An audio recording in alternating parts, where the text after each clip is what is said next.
Sweet guys, welcome to another episode of Sludge Underground and continuing our series of interviewing all the finalists for the Vakken Metal Battle Sub-Saharan Africa. Today I have got the first winners of the Cape Town Heat, and this is Ill System. Guys, introduce yourself and what it is you do. What's up? I'm Gareth and I play guitar and play the fool. I'm Art and I hit the drums and I'm the band IT technician as well.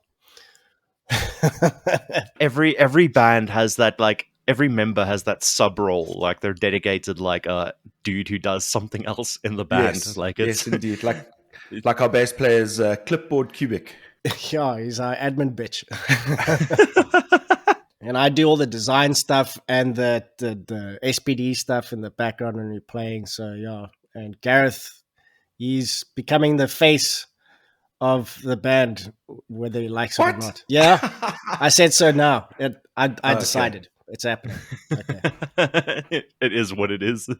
Hey, boys, how are you feeling about heading through to the finals? Yeah, I'm super excited. I mean, it's always fun to go play up in Joburg. I mean, the venue there that we're playing, we haven't played it before.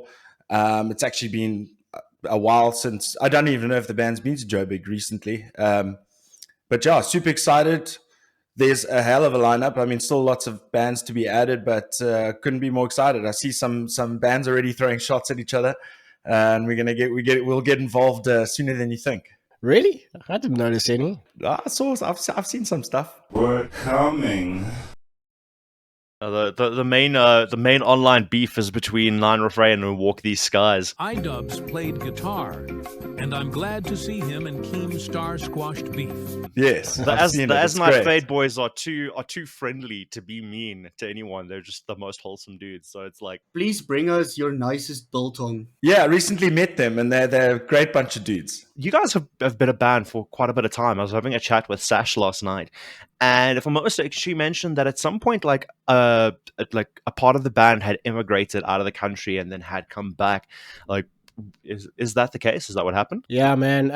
The band has been in one of its many forms around since about 2000, 2001, around there, and that's when I met them. And it was around, I think it was probably around the time when I came back from the UK. It was about 2003 that they all immigrated to Wales, and they were there for a couple of years, and they played many cool shows. With bands like Funeral for a Friend and bands like that, Bullet for My Valentine, I think, as well, that they jammed a couple of shows with before. And then they were there for quite a long time, G? What do you think? It was I mean, I remember they had a little bit of a wild time with the Bloodhound Gang as well at one point. But yeah, they did that 2-3 year stint in the UK. They did pretty well. I think they actually won this quite a big Battle of the Bands thing over there. But yeah, that's way before my time. But I became familiar with Ill System in about 2014 when I met the guys. And that's where I came along. So like when they came back quite a few years ago, and then that's like when Gareth said that's when he joined the band. And then it was a couple of years ago that the original drummer Ramon emigrated to Wales as well. And then I went into the band. And funny story, I was asked to be in the band before Ramon was back in the day, because there was a drummer by the name of Jason Walter who was the drummer, and I was stage managing a festival with my band at the time, My Latest X, and Ill System was there. And then Bobby asked if I wanted to play with them, and I said, no, I'm going to Europe. And then that's when they got Ramon in there. So technically, I was asked before Ramon was, and I'm like the last drummer to join the band. Wasn't Sean actually the original drummer? Originally. This was before, yeah. Sean was like drummer, and then he was like vocalist. But I think that was before anything really picked up. Yeah. We got two late entries here, Marcel, bro. Yeah, absolutely. Like it's I think probably like the how do I say, the freshest perspective of the band. That actually might be a good thing. But having been around, like being in a band that's been around since like the early 2000s, that's mad, because it's such an insight into the scene. I don't really often get to speak to people who have been in the scene for that long and who were around during that time. So it's it's interesting to have gone through all those sort of like cycles and those ebbs and flows of the South African metal scene. Like I'm sure you guys have, because you were saying you were a stage manager at some point before joining Ill System, where you were stage managing another band. I was doing stage managing shows pretty much on a freelance basis. That show that I was talking about, that festival, was a festival called the Cause Fest, which my band at the time put on. Was 3 days. We had Fuzzy Gish, we had Hogs, we had a whole bunch of bands. We even had a band called 13 something or other, I can't remember, from America, that they came there. So I stage managed all 3 nights and performed as well. That's how I got to meet them. And over the time, I've been doing stage management for smaller shows that they had like, I mean smaller shows, not like 2 or 3 bands. I mean smaller, amounts of money thrown at a show. And I was asked to do that kind of stuff. But at that time, I was in another 2 bands at that time. Yeah, oh my god! Nothing's changed. Flashbacks of all that. Nothing's changed. I mean, funny story. A couple of years ago, I quit music because I was in 5 bands, and then since I got back in, I'm in 5 bands again. So I don't know what's happening. It is the general struggle of being a drummer. But back in those days, it was a much more different scene. I think it was more close knit because internet wasn't such a big thing at that time. So the cliques were more apparent. Because you kind of gigged with the mates and the bands that you were closely associated with. And slowly you would build up a thing like, say, a Fuzzy Gish would come down, and then you make bass with them. And then somehow you get a gig with someone else through that connection. And it was a slow but sure, gradual kind of thing. Nowadays, you could just message any band. You could check out the profile. Cool, done, you got a gig, It was a much slower process, but I think it was a bit more. It was flyer runs. It was a bit more. I don't know what the word is, but it was, let's say, wholesome. Sound like a grumpy old man. Yeah, but I also feel like it helped you build up like genuine connections with those bands. Because like you're saying, these days, you can just message any band and say, hey, do you want to play a show together? But it doesn't necessarily bring out that sort of like, I want to say camaraderie between bands. You can kind of just message anyone, do a one and done thing, and just never fucking talk to each other again.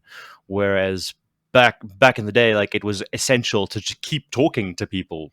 Today, it's still the same thing, but a lot of people get so disconnected, but while oddly being more connected than they've ever been in their life. It's a paradox, man. No, exactly. I mean, even now to this day, I'll bump into someone and go, "Hey, you remember me from that tour we did in 2000?" Like, no, I don't remember. Because if you don't keep contact, it slips out your brain. You know what I mean? Yeah, absolutely. Yeah, I like to think that we still really try and do that. We really try and make meaningful connections and stuff like that. And that's not just bands; it's engineers, promoters, and stuff like that. Because those connections are the things that'll push you forward. And the more connections you make, the more lineups you can get together. The more diverse lineups you can get together and stuff like that. So, yeah, that's how we roll. I like the fact that we pride ourselves on keeping those connections and making them meaningful. And then, like, how would you guys define your music? How do you guys feel about like the music that you make, and what would you define it as? Because I see up on your socials you've got basically just as African metal. Yeah, it's hard to look. Art, you can take this one because I still don't know. I personally hate labeling stuff.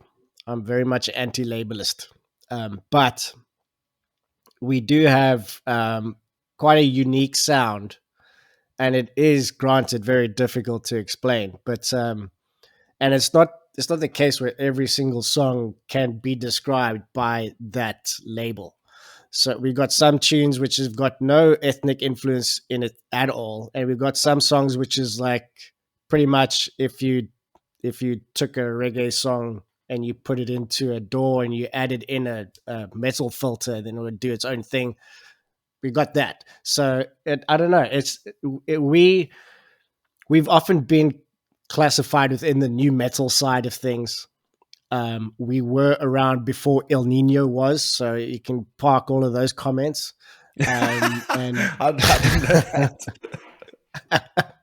yeah, and yeah, so it is tough, but I think we're like more on the new metal side of things. But we do sprinkle in some sounds and things from around the world that we gravitate to, and it's mostly been around Africa that we've really connected with, especially Sean. And from the early days, that was one of the unique things that was brought into the band, and it's getting harder to keep that going because we all want to try and break out and do something else, but we always have to fight to try and pull that kind of sound back into it because it is our unique voice, and there's always a risk of people going in saying, "Oh, you're the guy, you're the link."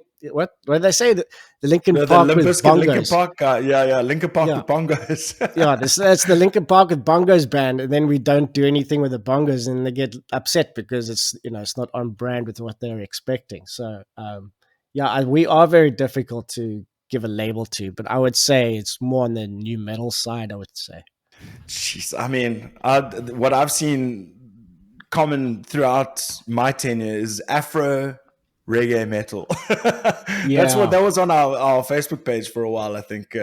So yeah, look, I don't like to pigeonhole it to anything.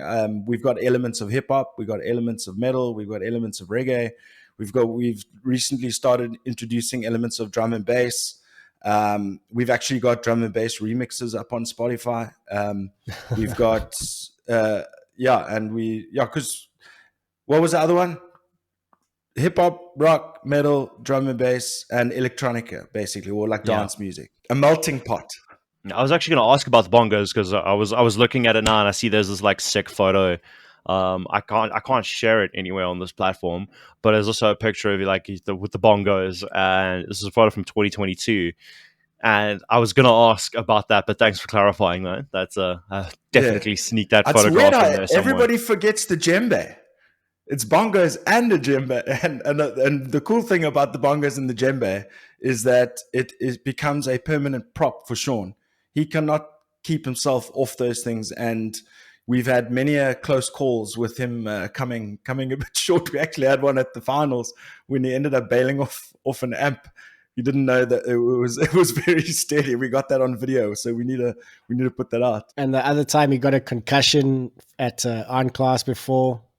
Every couple of shows he takes a picture of his bongos and there's new like splats of blood over them. Every show there's more blood on the stuff. It's awesome. And if there's an overhang, then just get your medics and your security people close by. You guys, like, part of your tech rider is do you guys have a medic on hand? Yes, bandages. The most brutal bongos in existence, like covered in little blood splatters. That's actually really funny. We're actually in the talks at the moment to be sponsored by Gen Pain and Elastoplast. So we need that because I need some Transac pads. Deep-eat. We'll put that out and tag them in the reels for this, and hopefully they respond and like reach out to you guys. Yeah, how are you guys feeling about the bands that have made it through to the final so far? I don't know if you saw the announcement of who won last night. Yeah, man, good. I've happened to play a show with As Night Fades. I haven't met the Walk These guys yet, but I mean their music is right down my alley. And and also Nine Refrain and all those guys, like, super excited. Who won last night? I must be honest, I didn't check. It was Helikiller. Nice.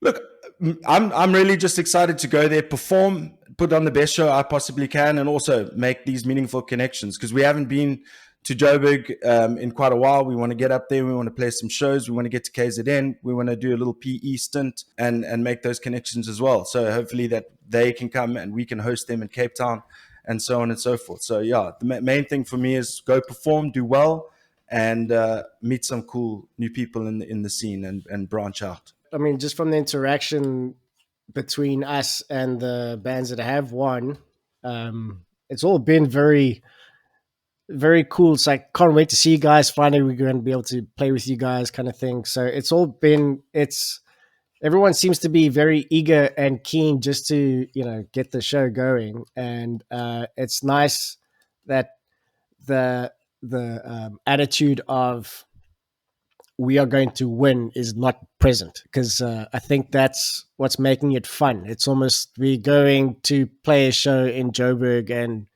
and when they announce the winner for the whole thing, I'll be, oh, okay, that's cool. Well, we had a good time anyways. I mean, that's, for me, that's what I'm out for the most. So, and that seems like what everyone is like in the communications between everyone. So it's been cool. I'm actually really keen to go and meet up with them when we do arrive there on 3rd of May.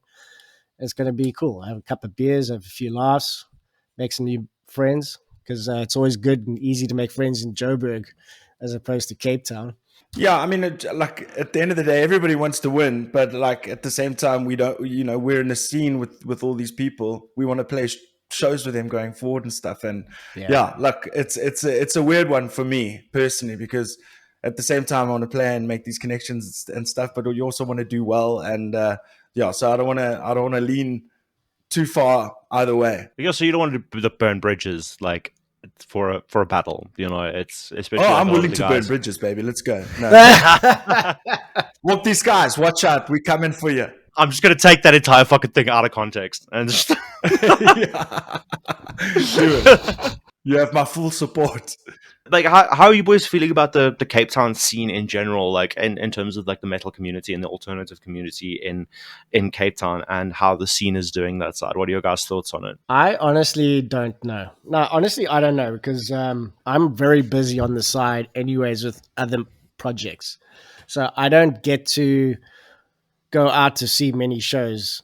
And the shows that I do play at is all varying styles of music, so I don't really connect that much. There has been, and there is going to be, a further reduction in venues in Cape Town as well. So I think, from what I've noticed, the gigs are becoming more friendly, and everyone's just really keen to play.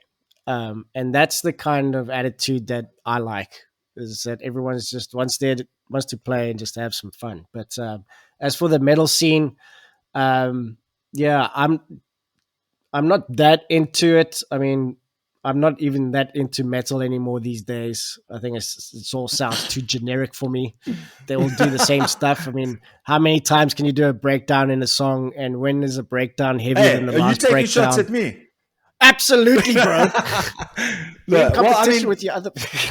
From my side, like the scene is for me in the entire time I've been around, I've always felt like it's thriving. You go through ebbs and flows.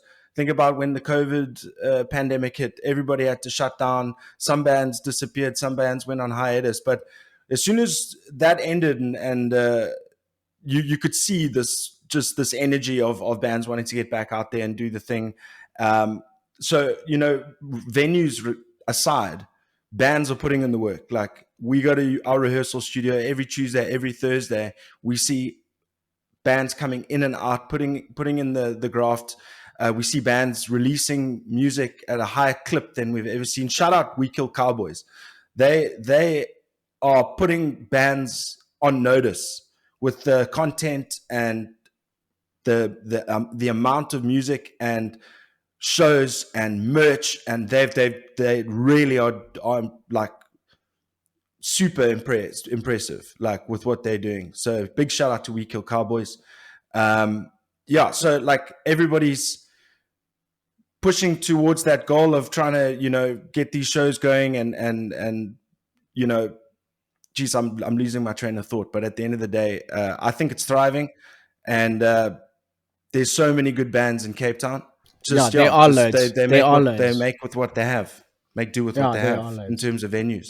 Yeah, I mean, that's exactly what I said before. Everyone is really keen and eager to play, and they're all putting in the effort, and that's a cool thing to see, and that's what I like to see as well. I mean, it would be great if we could match We Kill Cowboys. Shout out We Kill Cowboys.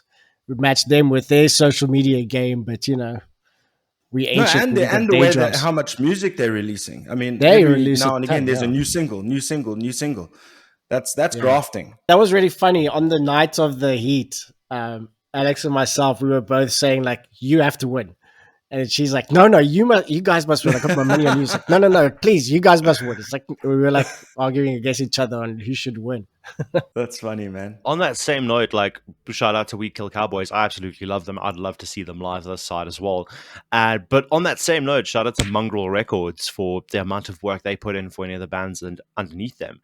Because if I'm every other day, I'm seeing a YouTube notification from Mongrel Records of either like We Kill Cowboys or music that is being released from an artist under them. There's just a combination of factors that are working so well. Yeah, I agree with you 100%. Like just every other day, there's some kind of content from them, and it's fantastic. No, it's great. Yeah, I mean, I strive to do it at that clip and with that quality. So yeah, big shout out. Yeah, lads, that's about it for this. Like, thank you so much for taking the time to have a chat with me today. And yeah, I'm so stoked to see you guys at the finals. I'm so stoked to see you guys play.